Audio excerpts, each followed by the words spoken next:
विषय है माँ कहे कहानी। अभी तक तो हमारे पास बुक्स नहीं आई थी, लेकिन अब आपके पास बुक्स आ गई हैं। कई बच्चों का कंफ्यूजन है, तो इसमें कहानी कौन सुना रहा है और कौन कहानी को सुन रहा है। अरे पूरा चैप्टर 3 बार पढ़ चुके हो, प्रश्न उत्तर भी करनी है, लेकिन फिर भी कंफ्यूजन है कुछ बच्चों को। कि सिद्धार्थ कौन था? जो सिद्धार्थ था वो गौतम बुद्ध था, महात्मा बुद्ध, जिसने बौद्ध धर्म की स्थापना करी। उसका नाम क्या था? सिद्धार्थ। उसके पिताजी का नाम सुशोधन था। पिताजी का क्या नाम था? सुशोधन। अब सुशोधन ने उसकी शादी किससे कर दी थी?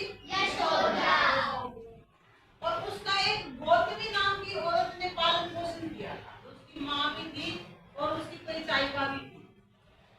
ठीक है, इसलिए इसका नाम गौतम बुद्ध पड़ा। Clear picture? अभी तक मैंने किसके बारे में बताया? केवल गौतम बुद्ध के बारे में बताया। लेकिन आपकी इस कविता में राहुल और यशोधरा के बीच बात होगी। राहुल कौन है? इस गौतम बुद्ध का बेटा है। राहुल कौन है? गौतम बुद्ध का बेटा। और राहुल की जो माँ है उसका नाम क्या है? यशोधरा। ये बोलता है कि माँ कहे एक कहानी।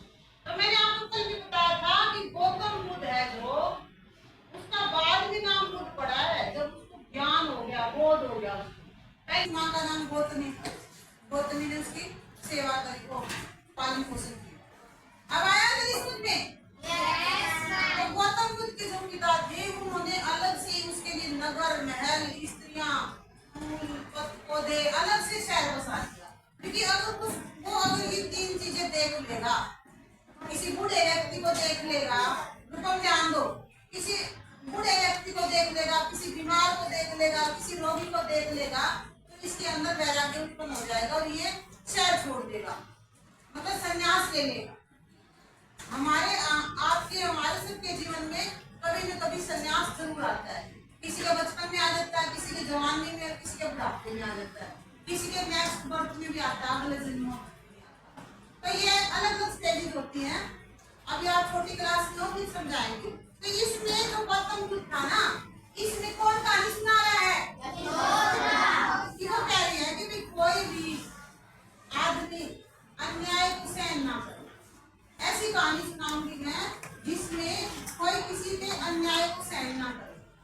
और दूसरी बात इसमें ये बताया गया है इस कहानी में कि भाई जितने भी भारत में धार्मिक, सांस्कृतिक, ऐतिहासिक और राष्ट्रीय जितने भी चेतना के स्वर हैं, वे सब यशोधरा की काव्य कृतियां हैं।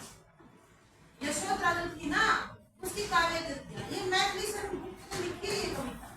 ठीक है, तो आप किसके बारे में आज पढ़ेंगे? कहानी बेटा समझ लिया क्या?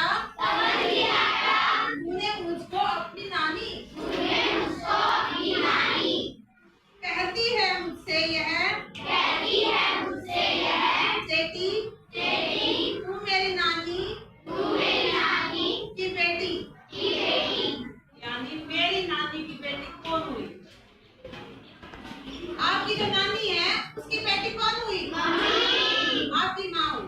तो ये भी प्रश्न आएगा यूटी में कि आपके पापा के छोटे भाई के बेटा आपका क्या लगा? भाई। ऐसे ऐसे रिश्ते आएंगे, रिश्तों के प्रश्न उत्तर आएंगे।